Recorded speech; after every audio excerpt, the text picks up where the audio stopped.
So Orientalist discourse takes many forms, not just artistic portrayals with paintings, not just kids' TV shows, not just news discourse, not just video games, but also like what we started with, knowledge, the academic sphere itself. There's a whole body of Orientalist knowledge that's been forming long throughout history, since Westerners basically first made contact with the East.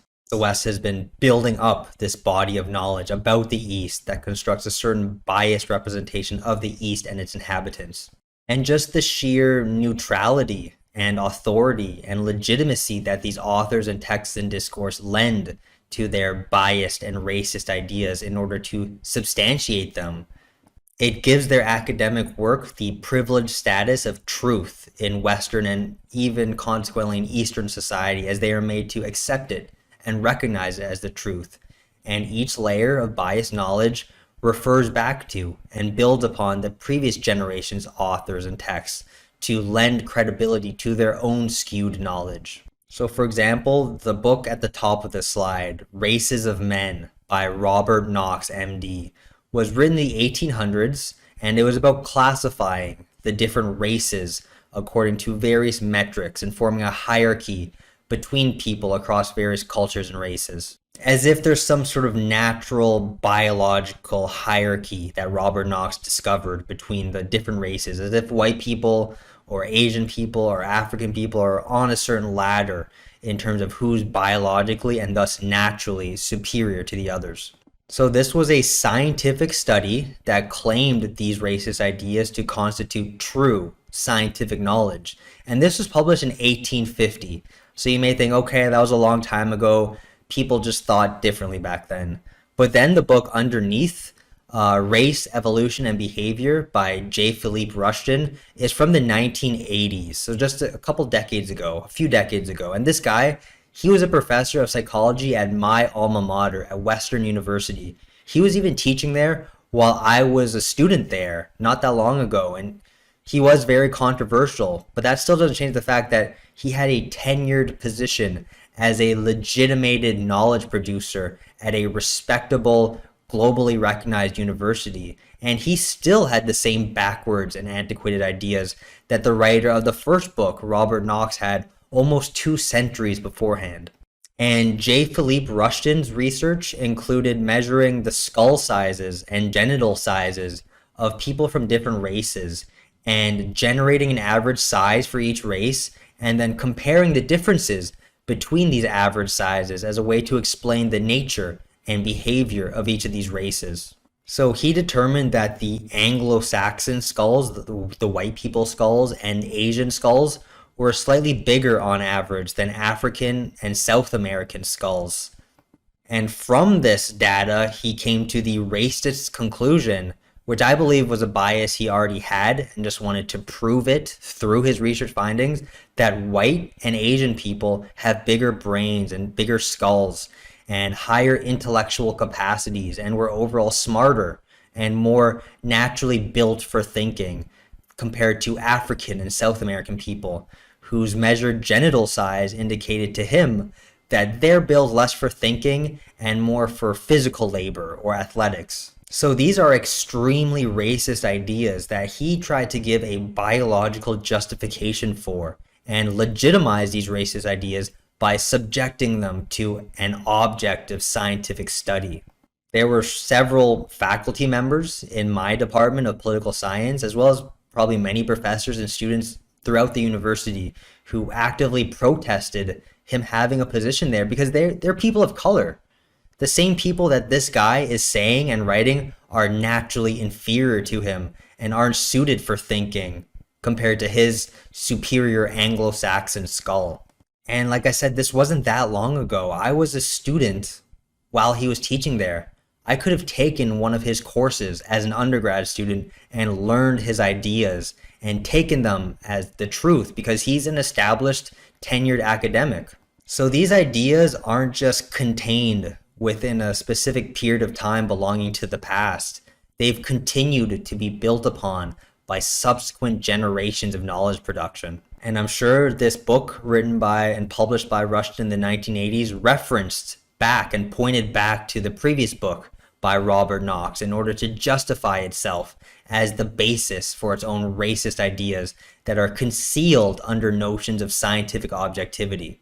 Continuing with the role that academics plays in furthering Orientalist discourse, and consequently, by extension of that, imperialist and colonizing practices, geography as an academic field itself first emerged as a facilitator between knowledge and power over the Orient. So the origins of geography, the study of geographical regions, came about as a result of the need for colonial powers to study and map out and chart the uncharted and unexplored territories through cartography and geography and the production of geographical and cartographical knowledge. That is, maps and charts that visualize the territory of the Orient. So we've forgotten these origins for geography, and nowadays we regard geographical knowledge as an essential part of knowledge in general. Knowledge about natural forces like the shifting of tectonic plates that cause earthquakes and volcanoes and all sorts of weather patterns and how tropical storms and hurricanes are formed. But geography started as a sister science to economics and politics. Those three are kind of like the facilitators of history, the facilitators of colonialism. It's upon geographical and economic and political knowledge that colonialist practices were developed.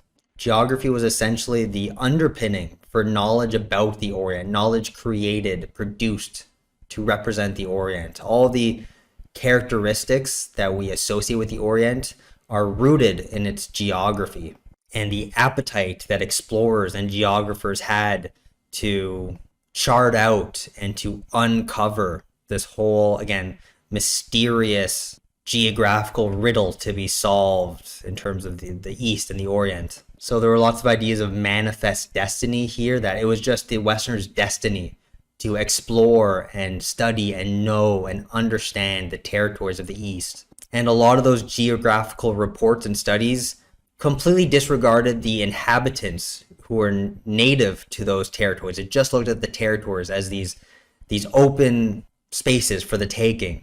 Like, they cared about the mountainous regions and the possible trade routes. They didn't care so much about the fact that living cultures and peoples already inhabited those areas. So colonization was often framed as exploration.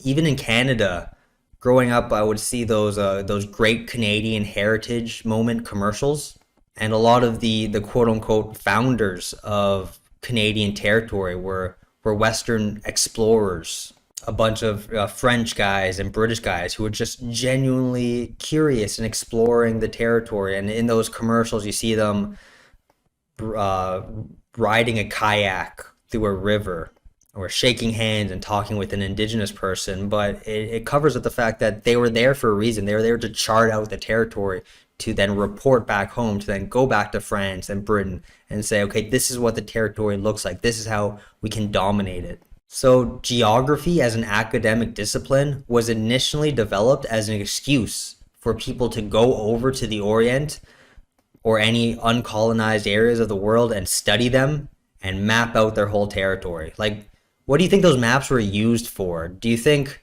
once those explorers made the maps, they just hung them up on the wall of their office as decoration? This knowledge that's visualized on maps was then put into practice for colonial administration, such as organizing trade routes or placing colonial outposts in strategic areas in these geographically studied regions, in order to administer the whole territory based on that geographical knowledge. It's also through these geographical maps that time zones were first implemented around the world. Like, time zones are another mechanism of imperialism. Who created time zones? It was Britain. It was the British Empire. That's why Greenwich Mean Time, the default time zone, is located in Britain. They are the one. They are literally the center of the world that they themselves constructed. And they organize and divide the world according to their logic of empire, even structuring global senses of time.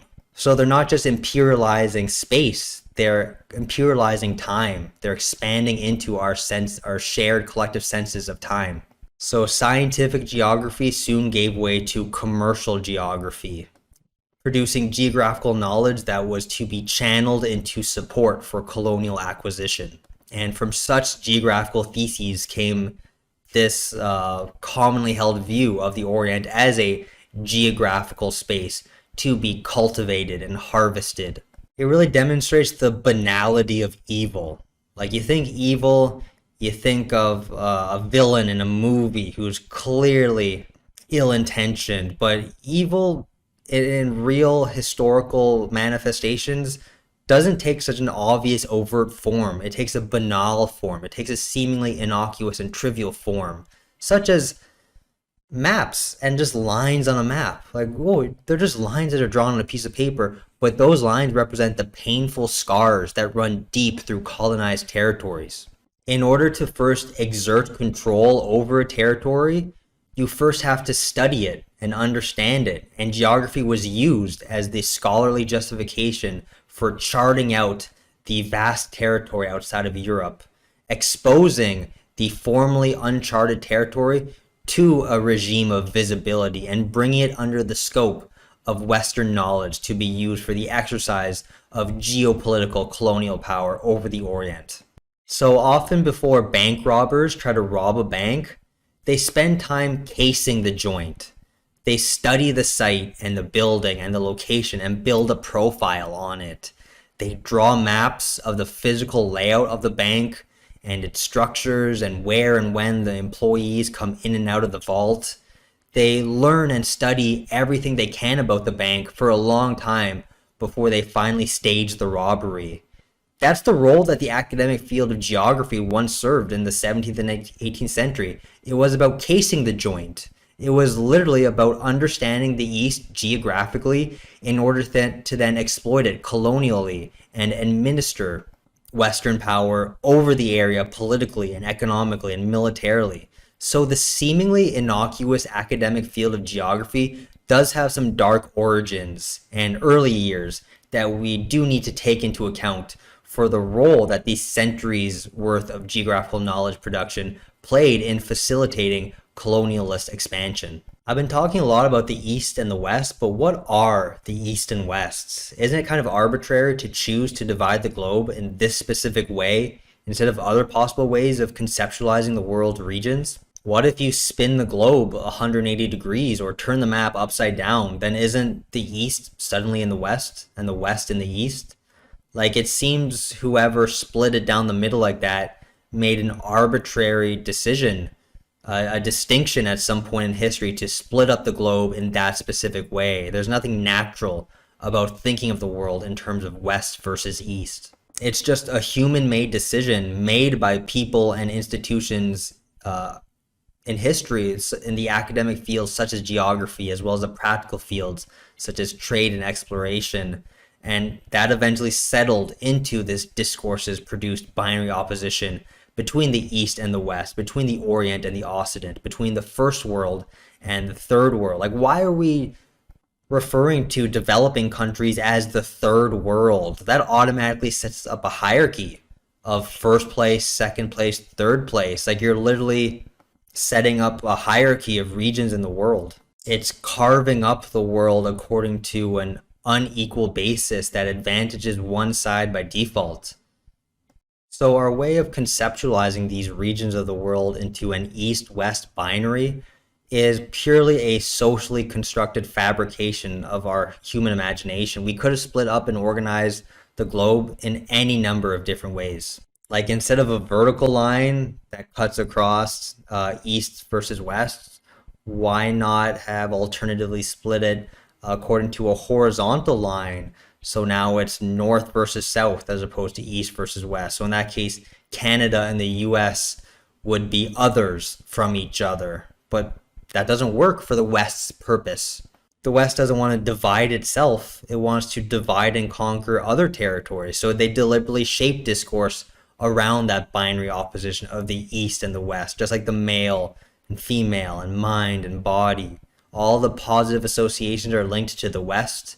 So Western progress versus Eastern tradition, or Western democracy versus Eastern despotism, or Western rationality versus Eastern sensuality. So that binary logic is now being overlaid upon the globe itself. and the way we look at global relations between regions. We're now arbitrarily dividing even that into a black or white, this or that, one or the other binary, where the West and Western values are afforded all the positive traits and connotations, while the East is the other. It's the underside, it's the shadow and negation of all the discursively set up positive Western values in that binary relationship.